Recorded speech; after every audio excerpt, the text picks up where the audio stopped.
The Land by Rudyard Kipling.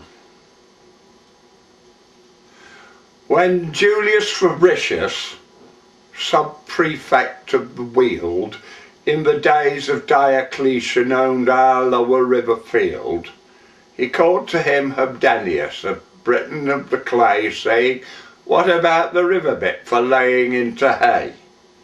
And that aged Hobden answered, "I remember as a lad my father told your father that it wanted draining bad. The more that you neglect her, the less you'll get a clean. Have it just as you've a mind to, but if I was you, I'd drain." So they drained it, long and crosswise, in the lavish Roman style.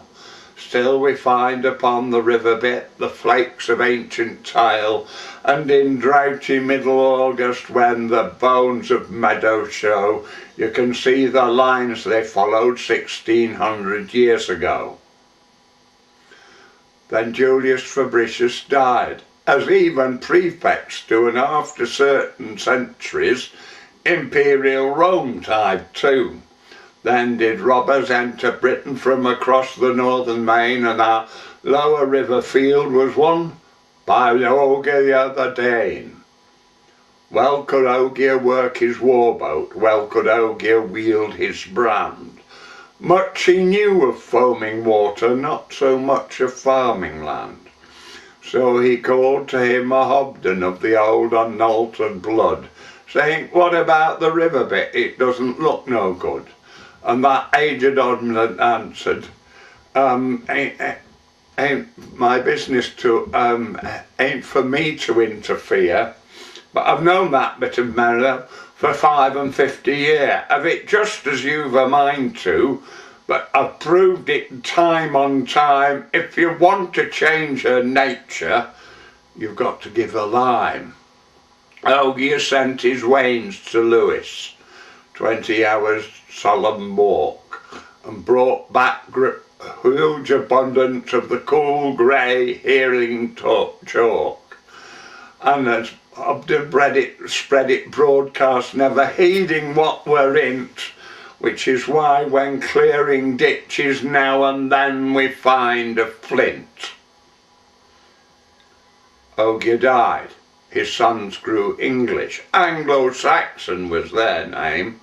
Then out of blossomed Normandy another pirate came, for Duke William conquered England and divided with his men, and our lower river field he gave to William of Warren. But the brook, you know her habit, rose one rainy autumn night and tore off sodden flitches from the banks to left and right, and said William to his bailiff as they trod their dripping rounds, "Hob, what about the river bit? The brook's got up no bounds." And that aged Hobden answered, "Ain't my business to advise, but you might have known it happened from the way the valley lies. If you can't hold back the water, you mun try and save the soil. Have it just as you have a mind to, but if I was you, I'd spile." So they spiled along the watercourse with trunks of willow trees, elm boards behind them and immortal oaken knees. And when the spates of autumn sweep the gravel beds away, you can see the faithful fragments iron hard in iron clay. Georgi Quinty, Anno Sexto, I who own the river field, and fortified with title deed attested, signed and sealed, guaranteeing me my assigns, my executors and heirs, all kinds of powers and profits, which are neither mine nor theirs. I have rights of chase and warren, as my dignity requires. I can fish, but Hobden tickles. I can shoot, but Hobden wires. I repair and he reopens certain gaps which men allege have been used by every Hobden since a Hobden swapped a hedge. Shall I dog his morning progress over track betraying dew? Demand his dinner basket into which my pheasant flew? Confiscate his evening faggot into which my coney ran? And summon him to judgment?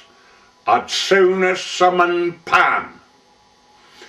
His dead are in the churchyard, 20 generations laid. Their name went down in Doomsday Book when Doomsday Book was made. And the passion and the piety and the prowess of his line are seeded, rooted, fruited in the land the law calls mine. Not for any beast that burrows, nor for any bird that flies, would I lose his large sound counsel, miss his keen amending eye.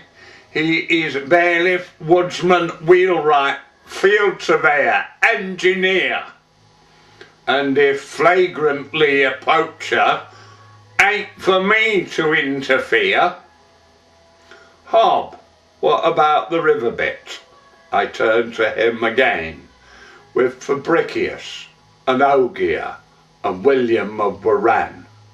Have it just as you've a mind to, and then he takes command, for whoever pays the taxes, old Miss Hobden owns the land.